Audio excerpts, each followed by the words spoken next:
O tema da mensagem de hoje é a unidade como testemunho para o mundo.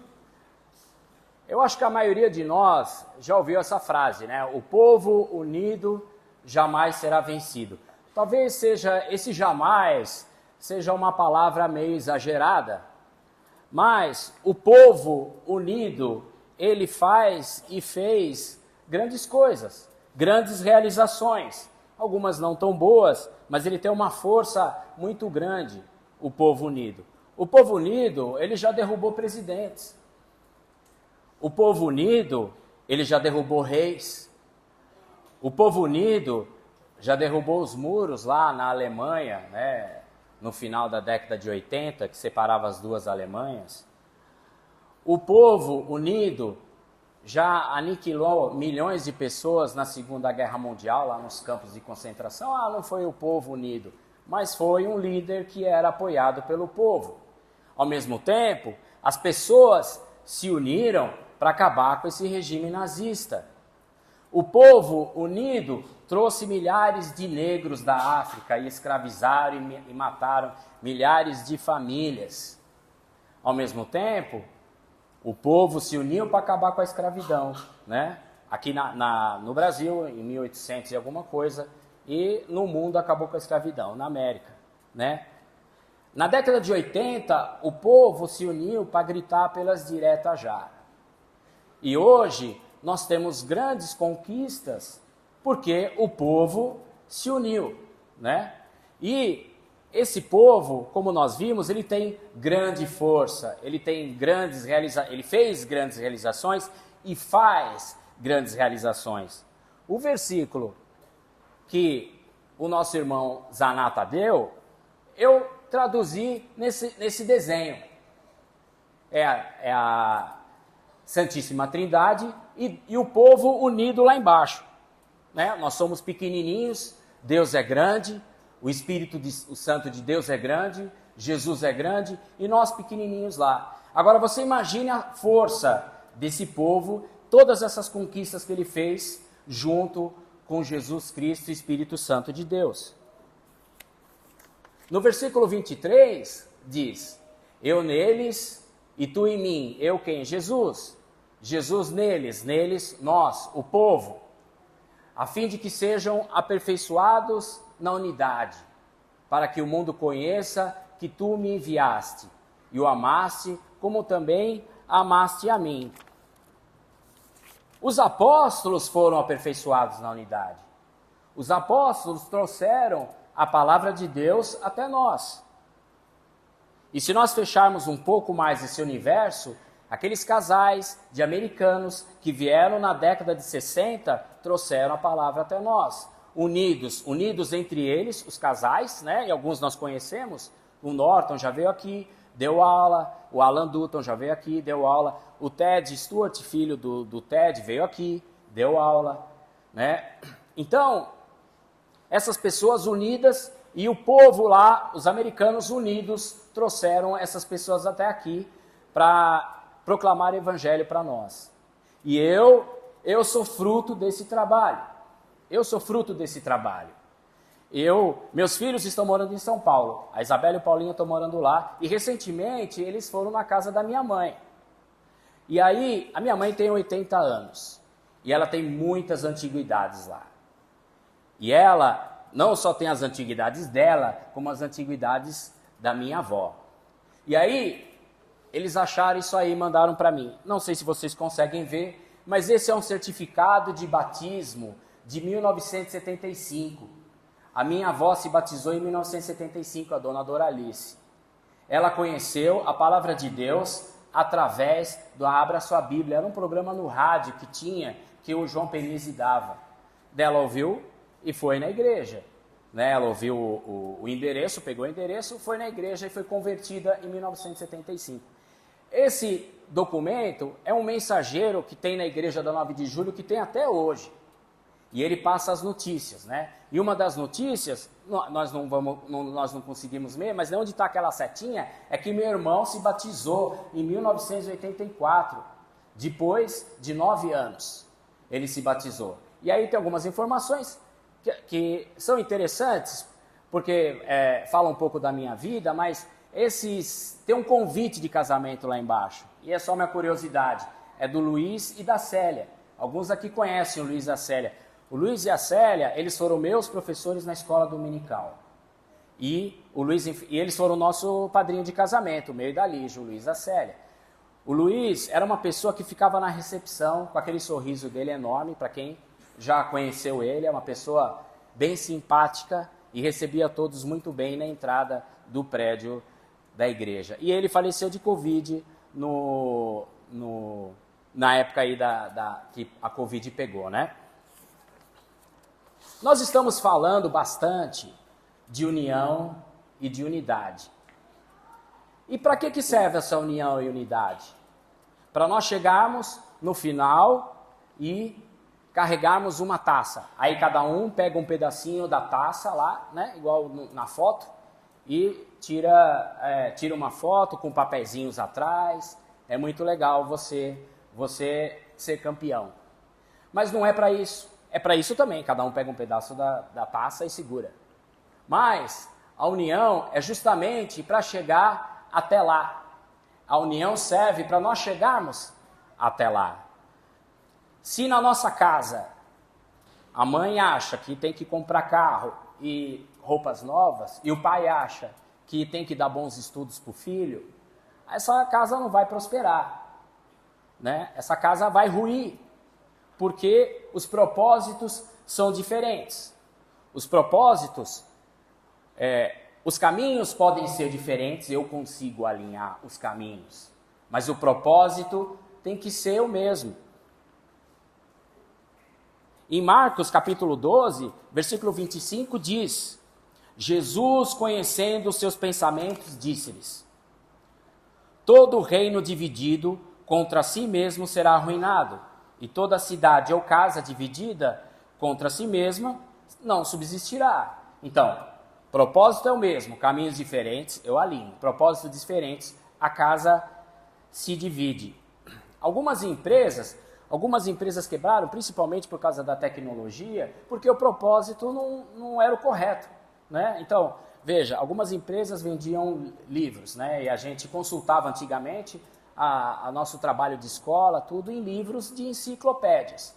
Agora, qual era o propósito? Vender livros? Sim, o propósito era vender livros. Mas só que hoje os livros estão no celular, no notebook, né? Então você não tem mais essa necessidade de vender livros, a informação está lá. O objetivo, o propósito tinha que ser vender conhecimento. As empresas de brinquedos, qual era o propósito?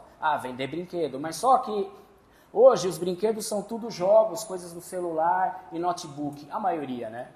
E você continuar vendendo brinquedo, se o propósito fosse vender entretenimento, ela continuaria em andamento. Mas o propósito estava errado, o propósito tinha que ser entretenimento e não vender brinquedos. Qual é o propósito da igreja? O propósito da igreja não é distribuir Bíblia. Apesar que eu já distribuí Bíblia lá na Coab do Taboão da Serra, eu já distribuí Bíblia. Eu era aluno do José Ailton e da Marli, agora eles estão em Brasília, mas uma vez nós fizemos uma campanha e fomos lá distribuir Bíblia. O objetivo da Igreja de Cristo é pregar o Evangelho. Prega o Evangelho via remoto, prega o Evangelho. Hoje você baixa a Bíblia no celular, no notebook, né, no tablet. Né? Então, o propósito, voltando, o propósito tem que ser o mesmo. Nós podemos ter caminhos diferentes e vamos alinhar. Eu elenquei 3 benefícios que essa união, que essa unidade traz para nós. Um dos benefícios é dividir as tarefas. Nós podemos dividir as tarefas. E o nosso irmão Augusto, na semana passada, falou muito bem, né, esses versículos, né? Mas vamos ler novamente. Porque também o corpo não é um só membro, mas muitos. Se disser o pé, porque não sou mão, não sou do corpo, nem por isso deixa de ser do corpo. Se o ouvido disser, porque não sou olho, não sou do corpo, nem por isso deixa de ser do corpo. Se todo o corpo fosse olho, onde estaria o ouvido? Se todo fosse ouvido, onde o olfato? Mas Deus dispôs os membros, colocando cada um deles no corpo como lhe aprouve. Se todos, porém, fossem um só membro, onde estaria o corpo? O certo é que há muitos membros, mas um só corpo. Então, as tarefas são todas importantes, né? No trabalho, na unidade, na união, todas as tarefas são importantes e cada um tem que fazer a sua tarefa. Geralmente, nas empresas que eu trabalho, eu sou o cara que tem que fazer com que os procedimentos e os processos andem corretamente, porque esses números vão vir no final para mim e eu vou ter que arrumar eles se as pessoas não fizerem corretamente como as coisas têm que funcionar. E geralmente, as pessoas que são mais antigas de casa, elas falam assim, eu sempre fiz assim e tal, não precisa mudar, esse tipo de coisa. Eu falo, não, eu preciso dessa informação porque fica mais fácil para mim, tal. E, assim, algumas pessoas realmente não querem fazer. E aí a gente tem que falar, e eu geralmente, na última instância, eu chego e falo assim, olha, você tem o sobrenome do dono? Aí a pessoa fala, não, eu não tenho o sobrenome do dono. Então você é peão. Você é peão igual eu, igual a todo mundo. Então você tem que seguir o procedimento como todo mundo segue, né? Se você acha que você é diferente, que você é um cara muito especial, você vai lá e fala com o dono, fala assim, olha, eu não preciso seguir esse procedimento. E acabou a história. Então, por quê? Porque todo mundo é igual. E na igreja a mesma coisa.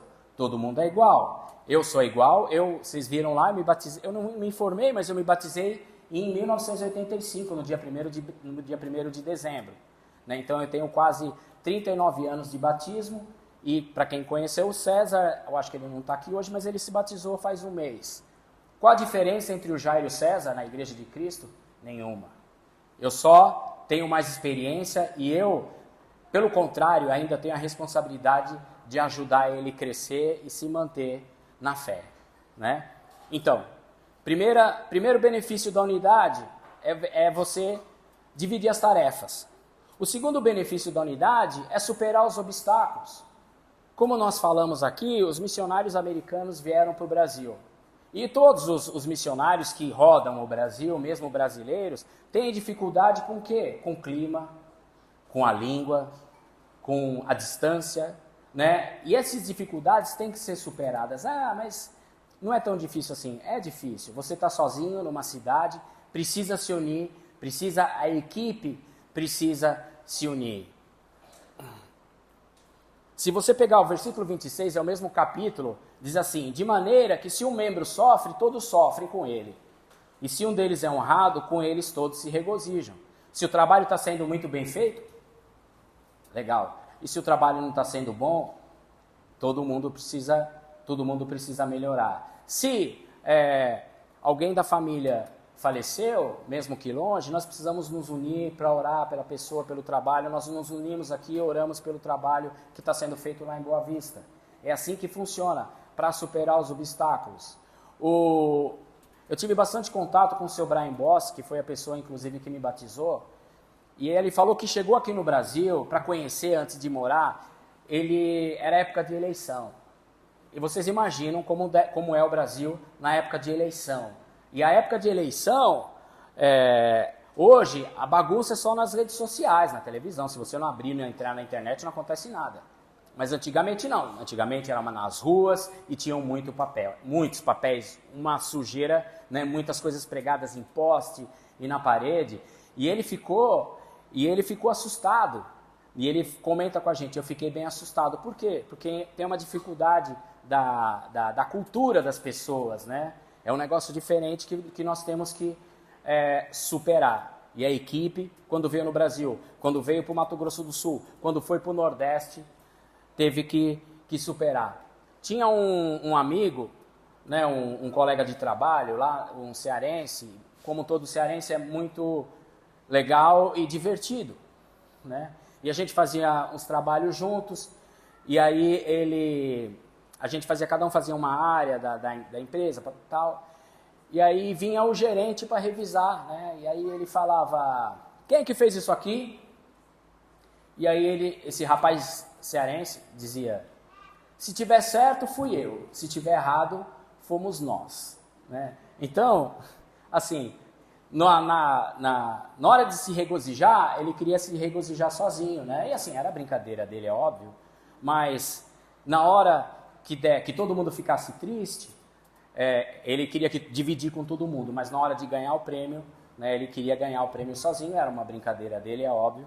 Mas é assim, quando nós estamos unidos, tudo que é bom vai para todos e tudo que é ruim vai para todos. E o último benefício, né? Dividir as tarefas, superar os obstáculos. E o último benefício é troca de ideias.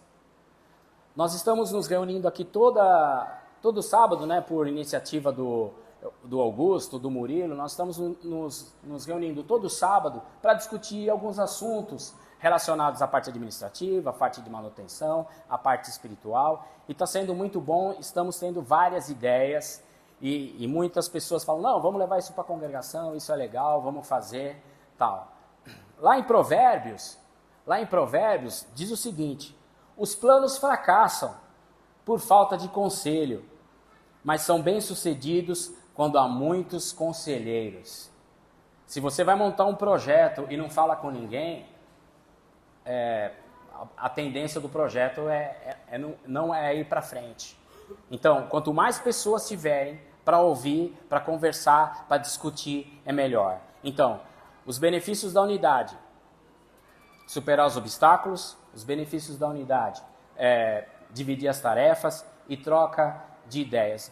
Esses benefícios fui eu que elenquei, pode ser que tenham mais. Né? Agora, quando nós vemos toda aquela multidão, né, naquela foto lá, tem uma multidão lá torcendo para um time em uma arena lá, tem uma multidão nas ruas, né? O que nós pensamos? O que nós pensamos?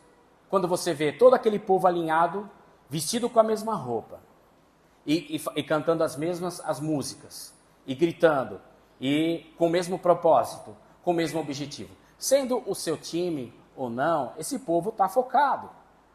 Esse povo está focado no objetivo deles. Sendo você a favor da ideologia ou não, nós temos que pensar, temos que admitir, esse povo está focado. Eles querem que isso aconteça. Agora, e além do mais, e além de tudo, eles querem nos levar para lá. Eles querem que a ideia deles, nós aceitemos a ideia deles, que nós nos juntemos a eles, no propósito deles, no objetivo deles. E aqui na igreja, quando vem algum visitante, o que nós estamos transmitindo para eles? Né? Estava aqui o Eric, o Augusto, o Léo, cantando, aí, às vezes está o Jonas, o Dario, o Felipe, o Pedro também já está ajudando, né? O Odario. O que eles pensam quando vem nós cantando? E o pessoal aqui na frente puxando os hinos. E a igreja toda cantando. O que eles pensam? Puxa, esse povo é animado. Eles realmente creem que Jesus Cristo é o nosso Senhor, que Deus é o nosso Deus Todo-Poderoso, Criador dos céus e da terra. É isso que eles pensam. No momento da ceia, aquele silêncio, todo mundo focado, pensando no sacrifício de Jesus Cristo. Que Jesus morreu na cruz por nós. Puxa, esse pessoal está concentrado e eles realmente acreditam nisso. Né? No momento da mensagem, estamos todos olhando, vendo a Bíblia, olhando para ver se é realmente aquilo que o pregador está falando. Né? Agora, se o visitante vem aqui, nós estamos cantando desanimado, ou nós estamos olhando no celular, conversando, vendo Instagram, LinkedIn, Facebook, todo esse tipo de mídia social, o que nós transmitimos para as pessoas? Puxa vida, eles se reúnem uma vez por semana e não conseguem se dedicar. Mas eu acredito que aqui na igreja de Campo Grande, nós transmitimos que nós amamos o Senhor, nosso Deus, de todo o coração, de toda a nossa alma, de todo o nosso entendimento e de toda a nossa força, como está escrito lá em Marcos, capítulo 12, versículo 30. Paulo e Silas, eles estavam presos. E lá na prisão, eles estavam cantando hinos de louvor e orando. Houve um grande terremoto que sacudiu o alicerce e as paredes caíram, as grades se abriram. E tinha um carcereiro, e esse carcereiro, quando viu que aconteceu isso, ele pegou uma espada para se matar. E aí Paulo falou para ele, não faça isso, estamos todos aqui. E aí o carcereiro disse, depois trazendo-os para fora, disse, senhores, que devo fazer para que seja salvo? Responderam-lhe, crê no Senhor Jesus e será salvo tu e tua casa. Paulo e Silas estavam unidos cantando.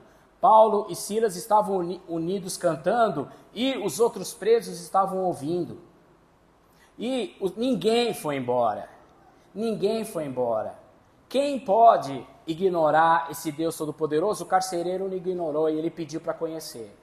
Ele não ignorou esse Deus Todo-Poderoso. Que Deus tão poderoso é esse?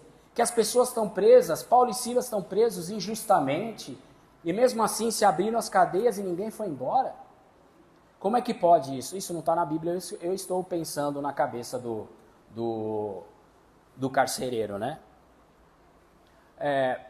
E Paulo e Silas não deram exemplo só para o carcereiro. Paulo e Silas deram exemplo também para os prisioneiros que estavam lá. A união de Ruth e Noemi. É uma história muito bonita e o Zanata contou na escola dominical da semana passada. Mas Noemi era casada e ela tinha 2 filhos. Os filhos da Noemi casaram com Ruth e casaram com Orfa. Os maridos morreram, né? O marido da Noemi morreu, o marido da Ruth morreu, o marido da Orfa morreu. E as 3 ficaram viúvas. E aí a Noemi disse, eu não tenho mais nada para oferecer para vocês. Vão para sua casa, vão morar com seus pais, com os seus deuses, porque eu não tenho mais nada para oferecer. A órfã ficou, elas choraram e tal, mas a órfã ficou um pouco pensativa, elas ficaram um pouco pensativas, mas a órfã acabou indo embora e a Ruth ficou. E ela disse aquele famoso versículo, perdão, disse porém Ruth, não me instes para que te deixe e me obrigue a não seguir-te. Porque aonde quer que fores, irei eu. E para onde quer que fores, irei eu. E onde quer que pousares, ali pousarei eu. O teu povo é o meu povo e o teu Deus é meu Deus. Assim, é lógico que a Ruth gostava da Noemi, gostava dela. Agora, a Ruth também estava interessada no Deus da Noemi. Aquele Deus poderoso. Como o carcereiro estava interessado no Deus de Paulo e Silas, a Ruth estava interessada também no Deus da Noemi. E o exemplo de Noemi fez com que Ruth ficasse com ela. Quem conhece o Deus Todo-Poderoso, o Criador dos céus e da terra, ele não consegue ignorar. Outra história que nós conhecemos muito bem é de Sadraque, Mesaque e Abidnego. Sadraque, Mesaque e Abidnego estavam cativos na Babilônia.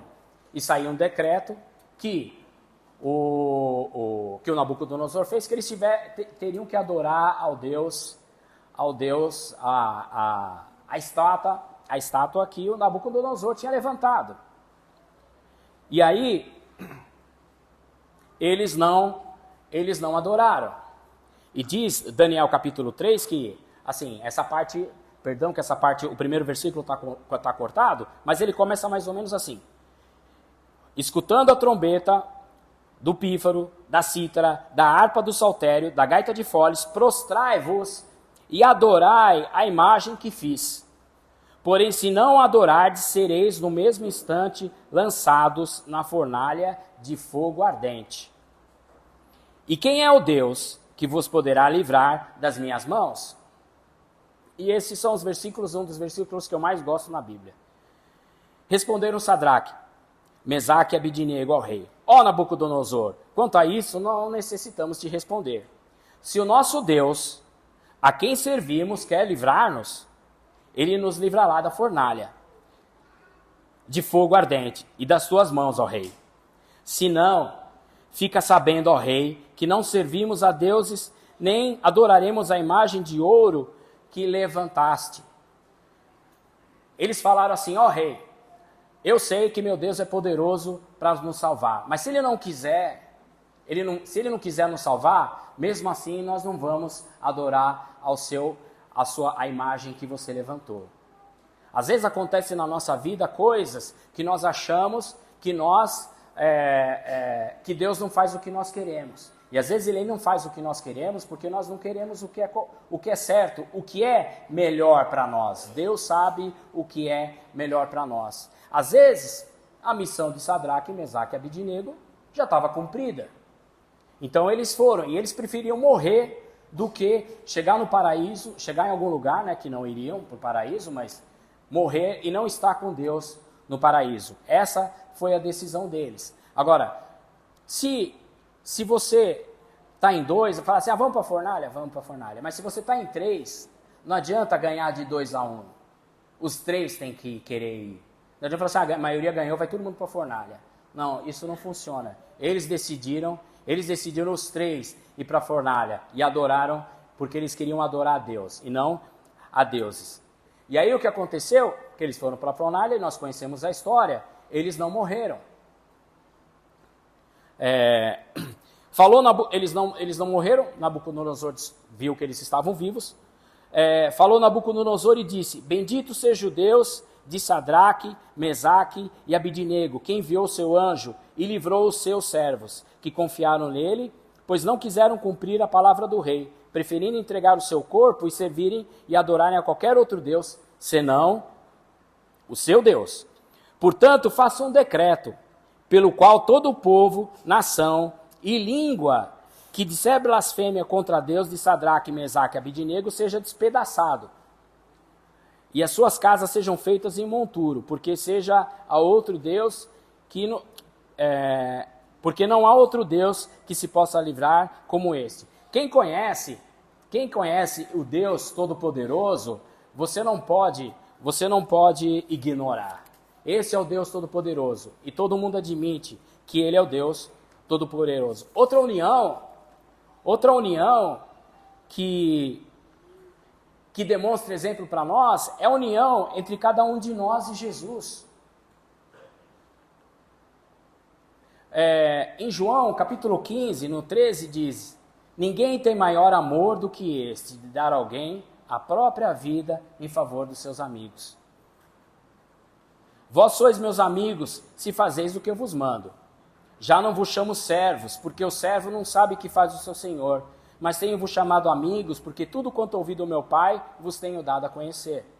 Não fostes vós que me escolhestes a mim, pelo contrário, eu vos escolhi a vós outros, e vos designei para que vades e deis fruto, e o vosso fruto permaneça, a fim de que tudo quanto pedirdes ao Pai, em meu nome, eu vou-la conceda.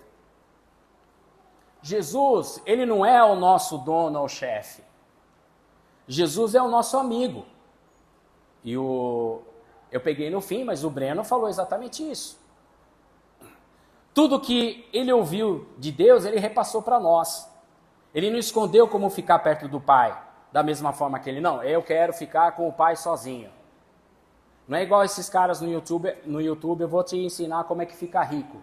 Eu vou te ensinar como é que a sua empresa vai ser uma empresa de sucesso. Aí eles ensinam alguma coisa, mas Jesus falou tudo para você chegar a ficar perto do Pai com Ele. A amizade com Jesus, ela depende de nós. É só você seguir o que Ele manda. Depende de nós. Eles nos escolheram primeiro. E podemos convencer a outros a se unirem a Ele também. Unir a Ele também, para quê?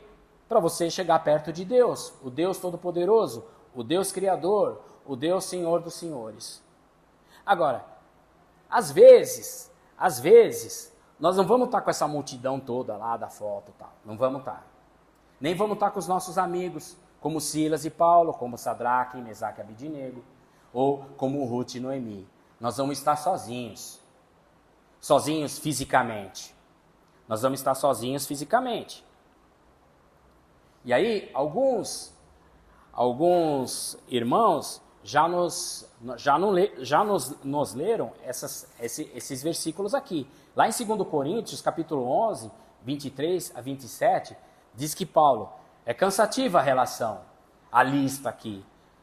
5 vezes recebi dos judeus 39 açoites. 3 vezes golpeado com varas. 3 vezes apedrejado. 3 vezes sofri naufrágio. Passei um dia e uma noite exposto à fúria do mar. Perigos nos rios, perigos de assaltantes, perigos dos meus compatriotas, perigos dos gentios, perigos nas cidades, perigos no deserto, perigos no mar, perigos dos falsos irmãos. Passei fome e sede, muitas vezes em jejum, e enfrentei nudez.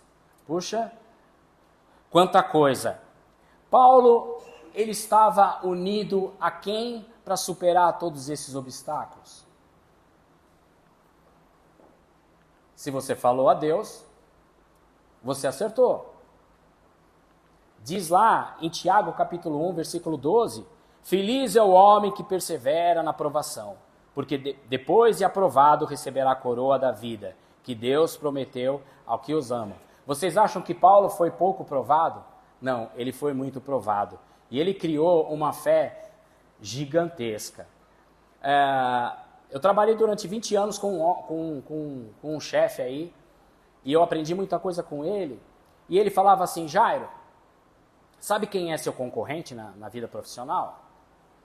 Eu falava, não, ele falou assim, seu concorrente não é o filhinho de papai que trabalha lá e faz faz uma grande faculdade e fala várias línguas. O seu concorrente é aquele cara que veio do pó, que não sabe nada, que esse cara está superando todos os obstáculos. É esse cara. Esse cara tem uma casca muito grande. Esse cara vem para cima como ele dizia, com sangue nos olhos. E por quê? Porque nós passamos por provações, nós podemos passar por provações para criar uma casca, para se fortalecer espiritualmente.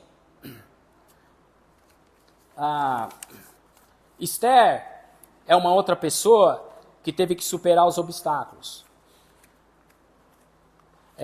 O pai de criação de Esther foi lá falar com ela. Esther era casada com o rei Assuero. E aí o povo judeu estava sendo aniquilado, estava sofrendo bastante. E aí Mordecai mandou um mensageiro para falar com Esther. Falou assim, Esther, o nosso povo está sofrendo, você precisa nos ajudar. Vai lá falar com o rei. E aí Esther disse, todos os servos do rei e o povo das províncias do rei sabem que para qualquer homem ou mulher que, sem ser chamado, entrar no pátio interior para avistar-se com o rei, não há senão uma sentença, a de morte. Salvo se o rei estender para ele o cetro de ouro, para que viva. E eu, nesses 30 dias, não fui chamado para entrar ao rei. Ou seja, ela estava correndo um risco de vida. E ela disse mais a Mordecai. Então disse Esther que respondessem a Mordecai, falando para o mensageiro, vai, ajunta todos os judeus que se acharem em Suzã e jejuai por mim, e não comais, nem bebais, por 3 dias, nem de noite, nem de dia, e eu e as minhas servas também jejuaremos. Depois irei ter com o rei, ainda que é contra a lei. Se perecer, pereci. Foi a mesma coisa que Sadraque, Mesaque e Abidnego falaram. Então se foi Mordecai e tudo fez segundo Esther lhe havia ordenado. Então, Esther foi lá falar com o rei, sozinha. E aqui nós podemos ver também a união do povo judeu, que ficaram em jejum, em oração em favor da Esther. A quem a Esther estava unida? Ela estava unida a Deus para superar esses obstáculos.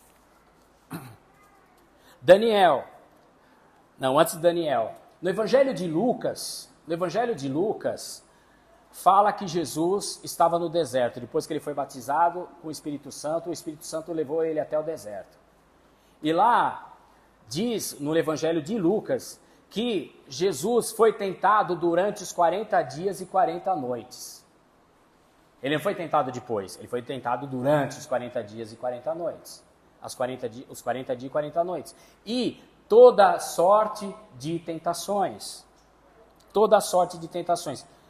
Como é que fica uma pessoa que fica sem comer durante muito tempo? Olha só.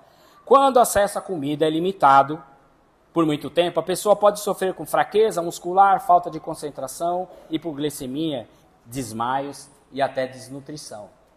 Então, Jesus estava passando por isso e sendo tentado pelo diabo. E a estratégia de Satanás era fazer com que o ministério de Jesus nem começasse, porque estava no começo. Mas, graças a Deus, e é literalmente graças a Deus, porque Jesus estava com Deus, ele passou por todas essas tentações e conseguiu o ministério dele. Daniel é mais ou menos a mesma história de Sadraque, Mesaque e Abidnego. Daniel, ele era um dos presidentes lá da cidade. Tinham 30 governadores, 3 presidentes, e ele era um dos presidentes. E ele foi nomeado. E aí Daniel, os outros presidentes e governadores estavam com inveja dele e armaram para ele, fizeram o rei assinar um decreto que ele não poderia cultuar outro Deus a não ser ao rei. E aí pegaram ele fazendo isso. O rei Dário gostava muito dele, mas ele tinha assinado o decreto e mandou Daniel para a cova dos leões. O rei Dário não dormiu quase durante a noite toda. E aí, no outro dia, quando ele foi ver, Daniel estava são e salvo.